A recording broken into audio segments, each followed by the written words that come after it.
Hi everyone, so another special day here at Bennett Sports. We've got Joe Carass from New Fish. Hello everyone. And he's going to show us a few of their niche products and how he uses them. So anyway, good to see you, mate. Good to see you, Ian. Manchester United fan. You're a United fan? I'm a Manchester United fan. Oh, well, I'm an old school Manchester United fan when we used to be good. So we won't dwell on that. No, we won't. No. So anyway, mate, good to see you. Yeah. So what have you got to show us today? Well, there's a couple of products here that are easily missed, and it's something I bang the drum on about all the time. It's our little elastic beads. We've got two in the range. We've got the zip elastic bead, and then we've got the zip adjuster puller bead. And they're two different products that sit on the tackle shop shelf, and quite often they're easily missed when you're walking around picking bits up. Miss them. But these little simple products are really good, and I just wanted to show you how easily how to use and what they are actually useful for. More importantly. Yeah. That's so we'll go with the elastic bead to start with. Now, importantly, you get 10 in a pack, and they're only a couple of quid. So you get loads of different beads. Now they're a bit of a multi-purpose bead, but ultimately the best way to use them is probably as like a homemade dacron or an elastic bead. You can use them as a puller bead as well if you want to. Yeah. But the zip adjuster's a bit better for that. But you can use them. Just a good all-round elastic bead. Yeah. I know a lot of people used to use like a little Nash one, and stuff like that, but they got hard to get hold of. This takes all that out of it. Yeah. So there's 4 in the range. Basically there's 2 sizes, but they've all got different bore sizes in the actual back end of the bead.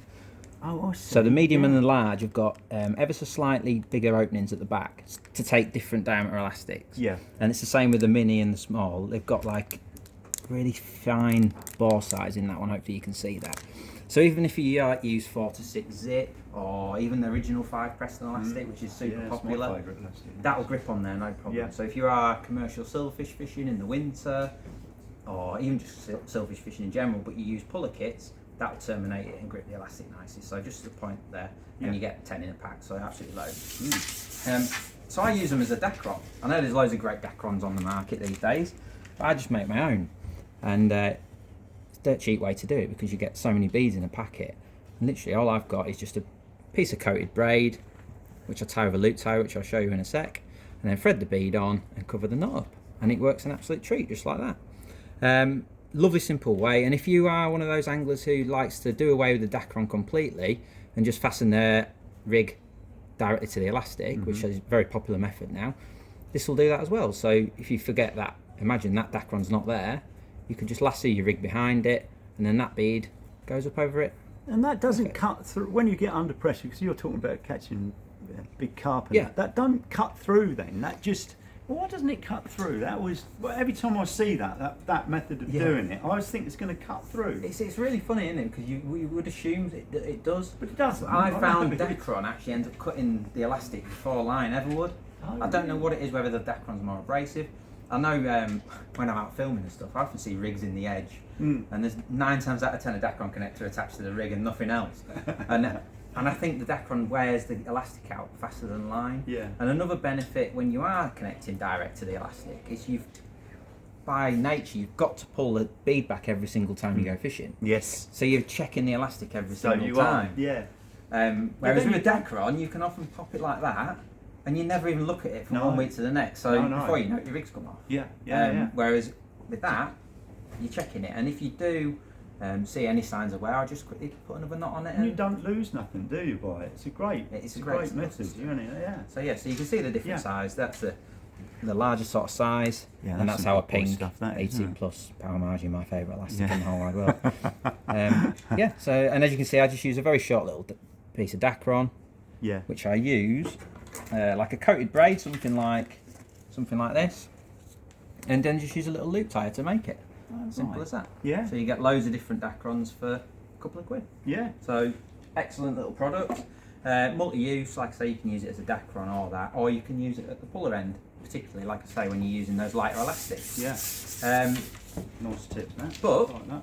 The puller beads I prefer, the adjuster puller beads, are a bit chunkier, so you can get, when you're playing fish, your hands are wet, you can get hold of them a bit easier, a bit more chunky, aren't they? Yeah.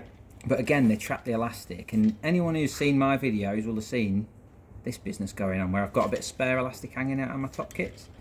And it's not just because I've been lazy, I find that much nicer way to do it. So if you're using short one-piece kits, one of the common complaints is that you haven't got enough elastic in your pole. So when you're hooking bigger fish, they bottom you out and you lose it.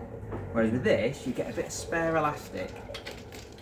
Because those beads trap the elastic like that, but it will pull through under tension. So say you hook a big fish and it goes charging off, that elastic will pull through, and you get, believe it or not, even just with a foot of spare elastic hanging out, you get all that extra stretch. Oh my word, yeah. So if you are fishing a 1.8 metre kit, for instance, and you have only got, say, 1.5 metres of elastic in, because the puller would be up here and you lose a little bit, that's giving you an extra metre to bring you back in line with having a normal top kit. Yeah.